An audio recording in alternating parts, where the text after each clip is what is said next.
ओम नमः शिवाय। जय श्री राम। राधे राधे मित्रों, कैसे आप सभी लोग? आशा करता हूँ हमेशा की तरह आप लोग कुशल मंगल से होंगे, अच्छे से होंगे, स्वस्थ होंगे, दूसरों की सहायता कर रहे होंगे और अपने परिवारजनों मित्रों के साथ खुशी खुशी प्रसन्नचित होकर जीवन व्यतीत कर रहे होंगे। ऐसी दुआएं मनोकामना मैं भगवान से आप लोगों के लिए हमेशा से करता हूँ। मैं अंकित आप सभी लोगों का आपके अपने चैनल में हार्दिक स्वागत करता हूं, अभिनंदन करता हूं। दोस्तों, आज आपके सामने फिर से प्रस्तुत हूं मैं। तो आज मैं आपको एक बहुत ही बढ़िया चीज़ आज स्टार्ट करूंगा और जो उसके बारे में आज जो हम कथा के बारे में बात करेंगे वो कथा हमारे पास महाभारत से होने वाली है। और महाभारत के ये हमारे पास 6 पार्ट में ये प्रथम पार्ट है। और इसमें हमारे पास 2 पर्व दिए गए हैं दोस्तों। इतनी मोटी पुस्तक है और इसका जो कोड है वो 32 है, 32 नंबर। तो आज हम जानेंगे कि जो हमारे पास आदि पर्व में अनुक्रमण का पर्व है, तो उसमें जो है धृतराष्ट्र जी ने संजय के बीच में जो वार्तालाप हो रही है, तो वो संजय जी से कह रहे हैं कि आज मैं आपको अपनी अंदर की मनोदशा बताऊंगा, फिर आप जो है इस युद्ध के होने का मुझे दोष नहीं दोगे। तो ये कहानी आज यहाँ से स्टार्ट होगी। मैं पूरी अनुक्रमण का पर्व आपको पढ़ के नहीं सुनाऊंगा, केवल यहाँ से ही आपको बताऊंगा कि धृतराष्ट्र के द्वारा धृतराष्ट्र की मनोदशा का वर्णन। ठीक है, मतलब वो खुद ही अपनी मनोदशा संजय जी को बता रहे हैं कि शुरुआत से मेरे अंदर कैसे प्रश्न चल रहे हैं, कैसी मेरी मनोदशा हो रही है, कौन कौन से विचार मेरे मन में कौंध रहे हैं और मुझे बेचैन कर रहे हैं, परेशान कर रहे हैं। मुझे पुत्र स्नेह में इतना अंधा हो गया हूं मैं कि पांडव और कौरव मेरे लिए दोनों समान थे, बट पुत्र मोह में और विशेषकर दुर्योधन के पुत्र मोह में किस तरीके से धृतराष्ट्र जी को बिल्कुल अंधा कर दिया था। वो विवश हो गए थे अपने पुत्र मोह में, दुर्योधन स्पेशली दुर्योधन पुत्र मोह में, कि वो जो है इतनी सारी चीजें मन में सोचते रहे कि ये नहीं करना चाहिए। उन्हें भी पता था, फिर भी जो है उन्होंने दुर्योधन को जो है मनाही नहीं की और उन्हें परमिशन देते रहे। तो चलिए आज उनकी मनोदशा का वर्णन सुन लेते हैं उन्हीं के शब्दों में। तो चलिए सर्वप्रथम हम भगवान जी का आवाहन करेंगे, प्रथम पूज्य देवता श्री गणेश जी का, उसके बाद हम स्टार्ट करेंगे। वक्रतुंड महाकाय सूर्यकोटि समप्रभा निर्विघ्नं कुरु मे देव सर्व कार्येषु सर्वदा। जय श्री गणपति बप्पा मोरया। तुमेव माता च पिता तुमेव, तुमेव बंधु च सखा तुमेव, तुमेव विद्या द्रविड़ं तुमेव, तुमेव सर्वं मम देव देव। जय श्री गणपति बप्पा मोरया। जय श्री गणेशाय नमः। चलिए स्टार्ट करते हैं। तो दोस्तों ध्यान लगाकर मन लगाकर सुनिए, मैं आपको सुना रहा हूँ। तो सियावर रामचंद्र की जय। ओम नमो नारायण, ओम नमो भगवते वासुदेवाय नमः। तो चलिए देखिए, जब युद्ध में पांडवों की जीत होती गई, तब यह अत्यंत अप्रिय समाचार सुनकर तथा दुर्योधन, कर्ण और शकुनी के दुराग्रह पूर्ण निश्चित विचार जानकर धृतराष्ट्र बहुत देर तक चिंता में पड़े रहे। फिर उन्होंने संजय से कहा कि हे संजय, मेरी सब बातें सुन लो, फिर इस युद्ध या विनाश के लिए मुझे दोष ना दे सकोगे। तुम विद्वान, मेधावी, बुद्धिमान और पंडित के लिए भी आदरणीय हो। इस युद्ध में मेरी सम्मति बिल्कुल नहीं थी और यह जो हमारे कुल का विनाश हो गया है, इससे मुझे तनिक भी प्रसन्नता नहीं हुई है। मेरे लिए अपने पुत्रों और पांडवों में कोई भेद नहीं था, किंतु क्या करूं, मेरे पुत्र क्रोध के वशीभूत हो मुझ पर ही दोषारोपण करते थे और मेरी बात नहीं मानते थे। मैं अंधा हूँ, कुछ दीनता के कारण और कुछ पुत्रों के प्रति अधिक आसक्ति होने से भी वह सब अन्याय सहता आ रहा हूँ। मंदबुद्धि दुर्योधन जब मोहवश दुखी होता था, तब मैं भी उसके साथ दुखी हो जाता था। राजसूय यज्ञ में महापराक्रमी पांडुपुत्र दुर्योधन की, क्षमा करें, पांडुपुत्र युधिष्ठिर की सर्वोपरि समृद्धि संपत्ति देखकर तथा सभा भवन की सीढ़ियों पर चढ़ते समय उस भवन को देखते समय भीमसेन के द्वारा उपहास पाकर दुर्योधन भारी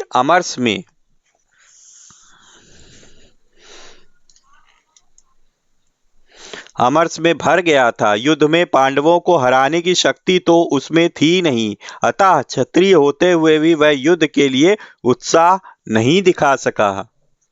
परंतु पांडवों की उस उत्तम संपत्ति को हथियाने के लिए उसने गंधार राज शकुनी को साथ लेकर कपटपूर्ण धूत खेलने का ही निश्चय किया। हे संजय, इस प्रकार जुआ खेलने का निश्चय हो जाने पर उसके पहले और पीछे जो जो घटनाएं घटित हुई उन सब का विचार करते हुए मैंने समय समय पर विजय की आशा के विपरीत जो जो अनुभव किया है उसे कहता हूँ, सुनो। हे सूतनंदन, मेरे उन बुद्धिमत्तापूर्ण वचनों को सुनकर तुम ठीक ठीक समझ लोगे कि मैं कितना प्रजाचक्षु हूँ।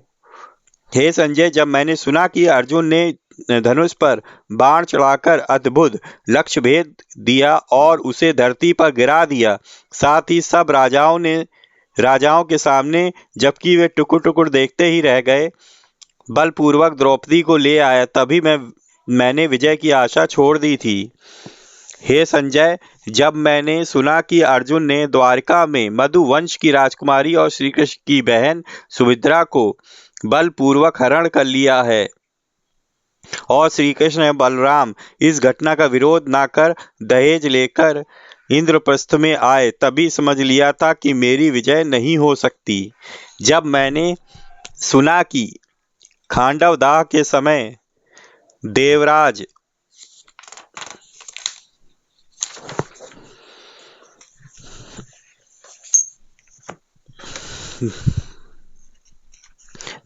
इन तो वर्षा करके आग बुझाना चाहते थे और अर्जुन ने उसे अपने दिव्य बाणों से रोक दिया तथा अग्निदेव को तृप्त किया, संजय, तभी मैंने समझ लिया था कि अब मेरी विजय नहीं हो सकती। जब मैंने सुना कि लाक्षा भवन से अपनी माता सहित पांचों पांडव बच गए और स्वयं विदुर उनकी स्वार्थ सिद्धि के प्रयत्न में तत्पर हैं, हे संजय, तभी मैंने विजय की आशा छोड़ दी थी।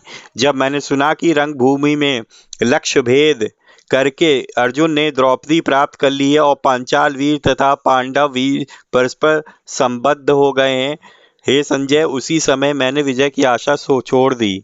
तो देखिए कितने बढ़िया ढंग से, मतलब उन्होंने एक एक चीज का कर रहे हैं कि कब कब उन्होंने अपनी आशा छोड़ दी थी, मनोदशा बता रहे हैं। जब मैंने सुना कि मगध राज शिरोमणि क्षत्रिय जाति के जाजल्यमान रत्न जरासंध को भीमसेन ने उसकी राजधानी में जाकर बिना अस्त्र शस्त्र के हाथों से ही चीर दिया, हे संजय, मेरी जीत की आशा तो तभी टूट गई जब मैंने सुना कि दिग्विजय के समय पांडवों ने बलपूर्वक बड़े बड़े भूमिपतियों को अपने अधीन कर लिया और महायज्ञ राजसूय संपन्न कर दिया। हे संजय, तभी मैंने समझ लिया कि मेरी विजय की कोई आशा नहीं है। हे संजय, जब मैंने सुना कि दुखिता द्रौपदी रजस्वलावस्था में आंखों में आंसू भरे केवल एक वस्त्र पहने वीर पतियों के रहते हुए भी अनाथ के समान भरी सभा में घसीटकर लाई गई है, तभी मैंने समझ लिया था कि अब मेरी विजय नहीं हो सकती। जब मैंने सुना कि धूर्त एवं मंद बुद्धि दुशासन ने द्रौपदी का वस्त्र खींचा और वहां वस्त्रों का इतना ढेर लग गया कि वह उसका पार ना पा सका, हे संजय, तभी से मुझे विजय की आशा नहीं रही। हे संजय, जब मैंने सुना कि धर्मराज युधिष्ठिर को जुए में शकुनी ने हरा दिया और उनका राज्य छीन लिया, फिर भी उनके अतुल बलशाली और धीर गंभीर भाइयों ने युधिष्ठिर का अनुगमन ही किया, तभी मैंने विजय की आशा छोड़ दी। जब मैंने सुना कि वन में जाते समय धर्मात्मा पांडव धर्मराज युधिष्ठिर के प्रेमवश दुख पा रहे थे और अपने हृदय का भाव प्रकाशित करने के लिए विविध प्रकार की चेष्टाएं कर रहे थे, हे संजय, तभी मेरी विजय की आशा नष्ट हो गई। जब मैंने सुना कि हजारों स्नातक वनवासी युधिष्ठिर के साथ रह रहे हैं और वे तथा दूसरे महात्मा एवं ब्राह्मण उनसे शिक्षा प्राप्त करते हैं। हे संजय, तभी मैं विजय के संबंध में निराश हो गया।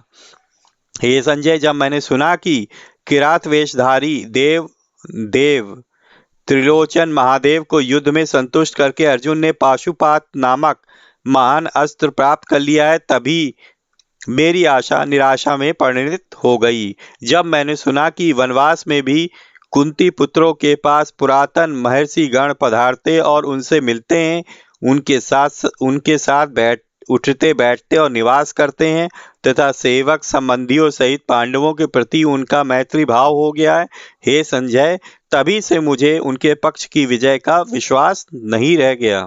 मुझे अपने पक्ष की, क्षमा करें, अपने पक्ष की विजय का विश्वास नहीं रह गया था। जब मैंने सुना कि सत्यसंध धनंजय अर्जुन स्वर्ग में गए हुए हैं और वहां साक्षात इंद्र से दिव्य अस्त्र शस्त्र की विधि पूर्वक शिक्षा प्राप्त कर रहे हैं और वहां उनके पौरुष एवं ब्रह्मचर्य आदि की प्रशंसा हो रही है, हे संजय, तभी से मेरी युद्ध में विजय की आशा जाती रही। जब से मैंने सुना है कि वरदान के प्रभाव से घमंड के नशे में चूर काल के तथा पौलोम नाम के असुरों को, जिन्हें बड़े बड़े देवता भी नहीं जीत सके थे, अर्जुन ने बात की बात में पराजित कर दिया, तभी से हे संजय, मैंने विजय की आशा कभी नहीं की।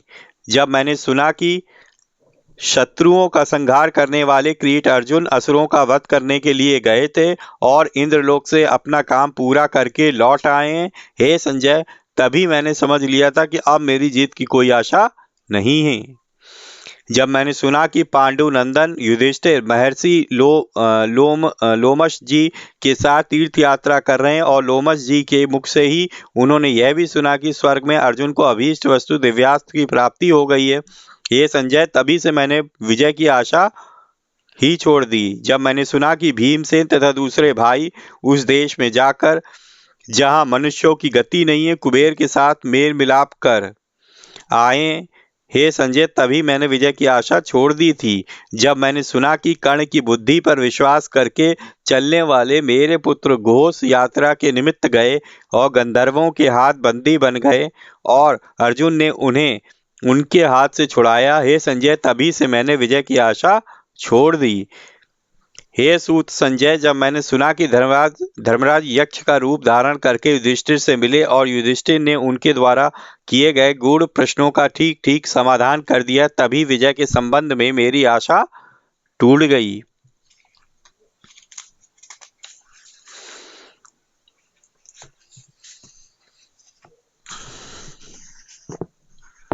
हे संजय, विराट की राजधानी में गुप्त रूप से द्रौपदी के साथ पांचों पांडव निवास कर रहे थे, परंतु मेरे पुत्र और उनके सहायक इस बात का पता नहीं लगा सके। जब मैंने ये बात सुनी तो मुझे यह निश्चय हो गया कि मेरी विजय संभव नहीं है। हे संजय, जब मैंने सुना कि भीमसेन ने द्रौपदी के प्रति किए हुए अपराध का बदला लेने के लिए कीचकों के सर्वश्रेष्ठ वीर को और उसके 100 भाइयों सहित युद्ध में मार डाला था, तभी से मुझे विजय की बिल्कुल आशा नहीं रह गई थी। हे संजय, जब मैंने सुना कि विराट की राजधानी में रहते समय महात्मा धनंजय ने एकमात्र रथ की सहायता से हमारे सभी श्रेष्ठ महारथियों को, जो गोहरण के लिए पूर्व तैयारी के साथ वहां गए थे, मार भगाया, तभी से मुझे विजय की आशा नहीं रही। जिस दिन मैंने यह बात सुनी कि मत्स्यराज विराट ने अपनी प्रिय एवं सम्मानित पुत्री उत्तरा को अर्जुन के हाथ अर्पित कर दिया, परंतु अर्जुन ने अपने लिए नहीं, अपने पुत्र के लिए उसे स्वीकार किया, हे संजय, उसी दिन मैं विजय की आशा नहीं करता था। हे संजय, युधिष्ठिर जुए में पराजित हैं, निर्धन हैं, घर से निकाले हुए हैं और अपने सगे संबंधियों से बिछड़े हुए हैं, फिर भी जब मैंने सुना कि उनके पास 7 अक्षौहिणी सेना एकत्र हो चुकी है, तभी विजय के लिए मेरे मन में जो आशा थी उस पर पानी फिर गया। वामनावतार के समय यह संपूर्ण पृथ्वी जिनके एक डग में ही आ गई है बताई जाती है, वे लक्ष्मीपति भगवान श्री कृष्ण पूरे हृदय से पांडवों की कार्य सिद्धि के लिए तत्पर हैं। जब यह बात मैंने सुनी, हे संजय, तभी से मुझे अब विजय की आशा नहीं रही। जब देवर्षि नारद के मुख से मैंने यह बात सुनी कि श्री कृष्ण और अर्जुन साक्षात नर और नारायण हैं और इन्हें मैंने ब्रह्मलोक में भली भांति देखा है, तभी से मैंने विजय की आशा छोड़ दी। हे संजय, जब मैंने सुना कि स्वयं भगवान श्री कृष्ण लोक कल्याण के लिए शांति की इच्छा से आए हुए हैं और कौरव पांडवों से शांति संधि करवाना चाहते हैं, परंतु वे अपने प्रयास में असफल होकर लौट गए, तभी से मुझे विजय की आशा नहीं रही है संजय। जब मैंने सुना कि कर्ण और दुर्योधन दोनों यह सलाह की है कि श्री कृष्ण को कैद कर लिया जाए और श्री कृष्ण ने अपने आप को अनेक रूपों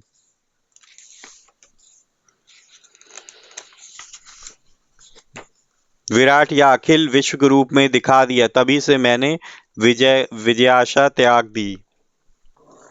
जब मैंने सुना यहाँ से श्री कृष्ण जी के लौटते समय अकेली कुंती उनके रथ के सामने खड़ी हो गई थी और अपने हृदय की आरती वेदना प्रकट करने लगी तथा श्री कृष्ण ने उसे भली भांति सांत्वना दी। हे संजय, तभी से मैंने विजय की आशा छोड़ दी। हे संजय, जब मैंने सुना कि श्री कृष्ण पांडवों के मंत्री हैं और शांतनु नंदन भीष्म और भारद्वाज द्रोणाचार्य उन्हें आशीर्वाद दे रहे हैं, तब मुझे विजय प्राप्ति की किंचित भी आशा नहीं रही। जब कर्ण ने भीष्म से यह बात कह दी कि जब तक तुम युद्ध करते रहोगे तब तक मैं पांडवों से नहीं लड़ूंगा, इतना ही नहीं, वह सेना को छोड़कर हट गया। हे संजय, तभी से मेरे मन में विजय के लिए कुछ भी आशा नहीं रह गई। हे संजय, जब मैंने सुना कि भगवान श्री कृष्ण, वीरवर अर्जुन और अतुलित शक्तिशाली गांडीव धनुष, ये तीनों भयंकर प्रभावशाली शक्तियां इकट्ठी हो गई हैं, तभी मैंने विजय की आशा छोड़ दी। हे संजय, जब मैंने सुना कि रथ के पिछले भाग में स्थित मोहग्रस्त अर्जुन अत्यंत दुखी हो रहे थे और श्री कृष्ण जी ने अपने शरीर में उन्हें सब लोगों का दर्शन करा दिया, तभी मेरे मन से विजय की सारी आशा समाप्त हो गई। जब मैंने सुना कि शत्रुघाती भीष्म रणांगण में प्रतिदिन 10,000 रथियों का संहार कर रहे हैं, परंतु पांडवों का कोई प्रसिद्ध योद्धा नहीं मारा जा रहा। हे संजय, तभी मैंने विजय की आशा छोड़ दी। जब मैंने सुना कि परम धार्मिक गंगा नंदन भीष्म ने युद्ध भूमि में पांडवों को अपनी मृत्यु का उपाय स्वयं बता दिया और पांडवों ने प्रसन्न होकर उनकी उस आज्ञा का पालन किया, हे संजय, तभी मुझे विजय की आशा नहीं रही। जब मैंने सुना कि अर्जुन ने सामने शिखंडी को खड़ा करके उसकी ओर से सर्वथा अजय अत्यंत शूर भीष्म पितामह को युद्ध भूमि में गिरा दिया, हे संजय, तभी मेरी विजय की आशा समाप्त हो गई। जब मैंने सुना कि हमारे वृद्ध वीर भीष्म पितामह अधिकांश सोमक वंशी योद्धाओं का वध करके अर्जुन के बाणों से छत विछत शरीर हो सरशैया पर शयन कर रहे हैं, हे संजय, तभी मैंने समझ लिया कि अब मेरी विजय नहीं हो सकती।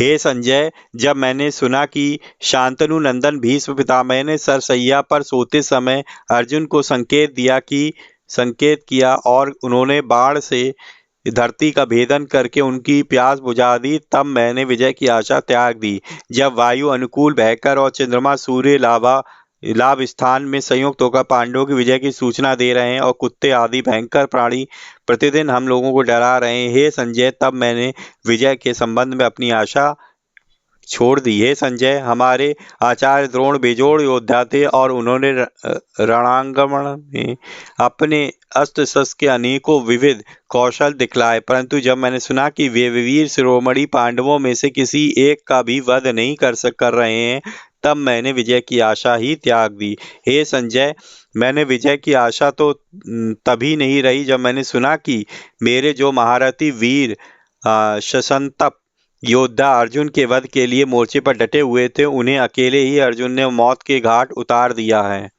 हे संजय, स्वयं भारद्वाज द्रोणाचार्य अपने हाथ में शस्त्र उठाकर उस चक्रव्यूह की रक्षा कर रहे थे जिसको कोई दूसरा तोड़ नहीं सकता था, परंतु सुभद्रा नंदन वीर अभिमन्यु अकेला ही छिन्न भिन्न करके उसमें घुस गया। जब यह बात मेरे कानों तक पहुंची तभी मेरी विजय की आशा लुप्त हो गई।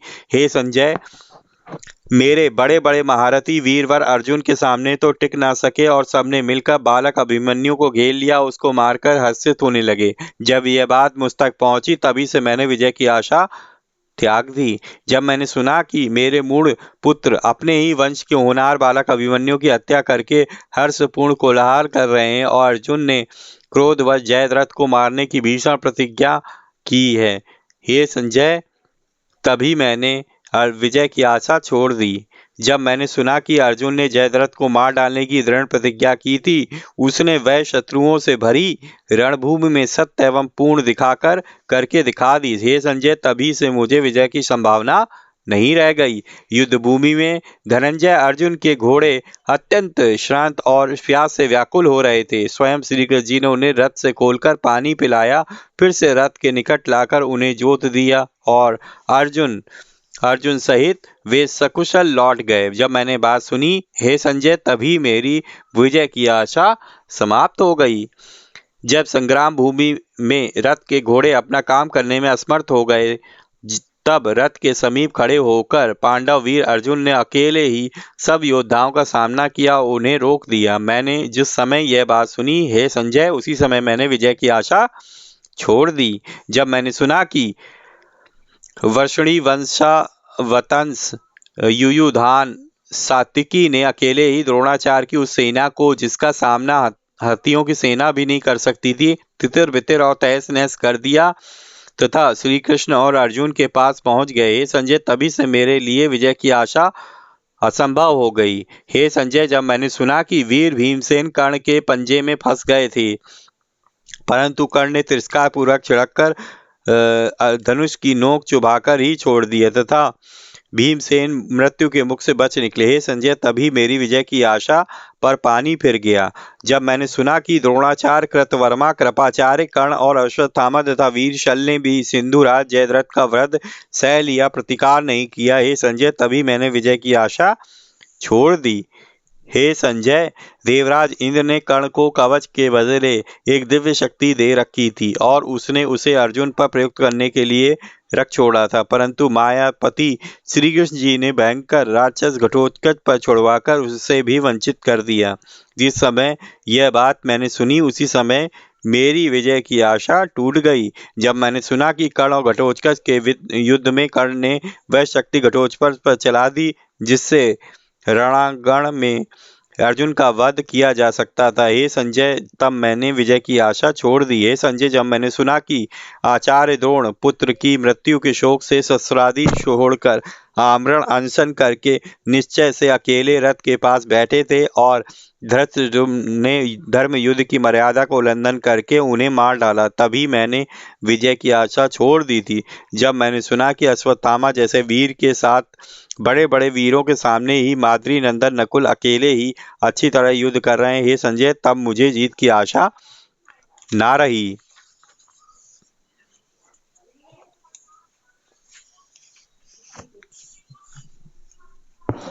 जब द्रोणाचार्य की हत्या के अनंतर अश्वत्थामा ने दिव्य नारायण अस्त्र का प्रयोग किया, परंतु उससे वह पांडवों का अंत नहीं कर सका, हे संजय, तभी मेरी विजय की आशा समाप्त हो गई। जब मैंने सुना कि रणभूमि में भीमसेन ने अपने भाई दुशासन का रक्तपान किया, परंतु वहां उपस्थित सत्पुरुषों में से किसी एक ने भी निवारण नहीं किया, हे संजय, तभी तभी से मुझे विजय की आशा बिल्कुल नहीं रह गई। हे संजय, वह भाई का भाई से युद्ध देवताओं की गुप्त प्रेरणा से हो रहा था।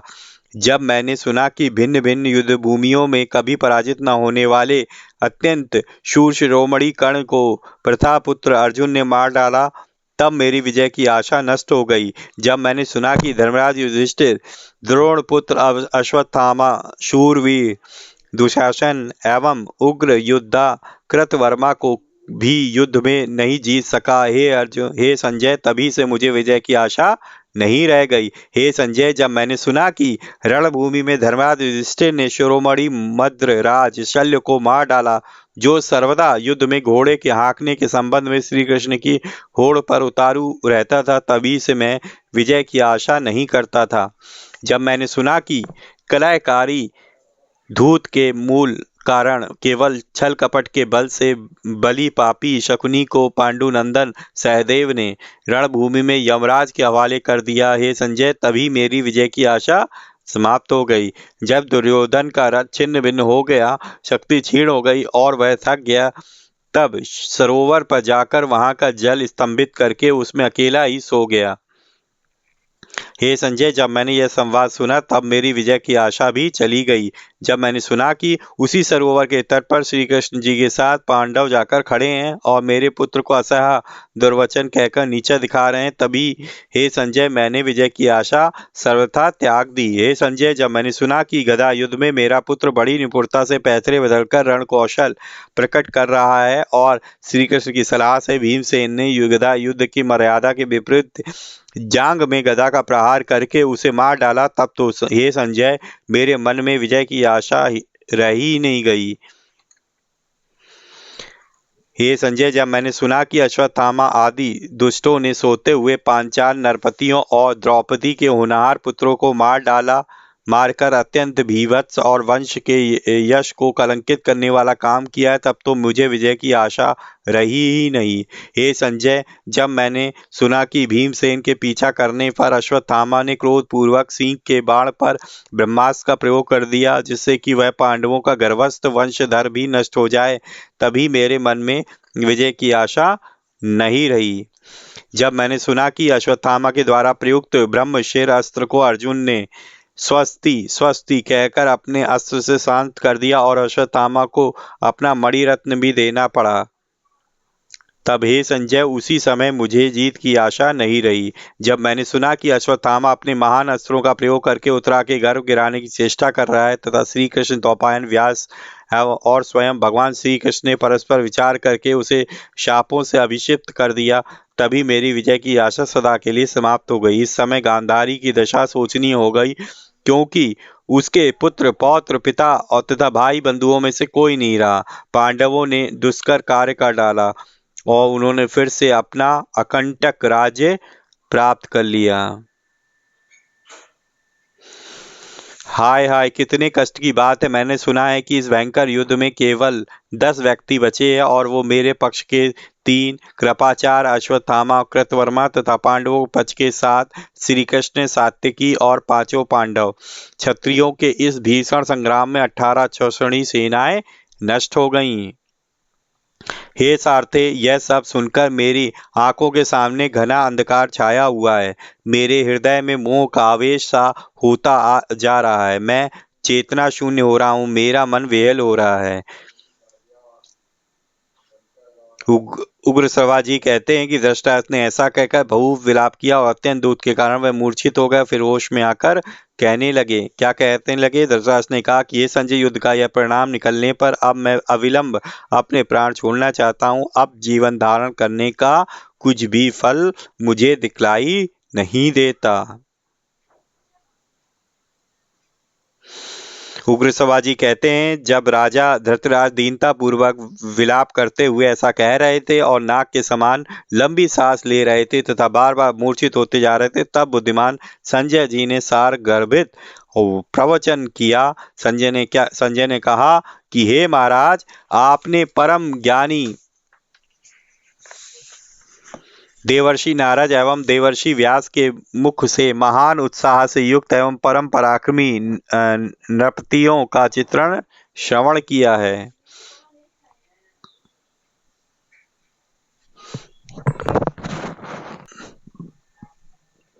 तो ये थी हमारे पास धृतराष्ट्र के द्वारा उनकी मनोदशा का वर्णन मैंने आपको कह सुनाया। आपको कैसा लगा? आप अपनी राय कमेंट बॉक्स में ज़रूर लिखिएगा कि मतलब पूरी उन्होंने महाभारत की कथा का एक तरीके से संक्षेप में जो भी घटनाएं घटित हुई उसमें उनकी क्या मनोदशा हुई थी, उनके मन में क्या क्या चल रहा था, उसके अकॉर्डिंग किस तरीके से उनकी जो आशा है वो निराशा में तब्दील होती रही, वो वर्णन बहुत ही सुंदर ढंग से इस पुस्तक में किया गया है दोस्तों।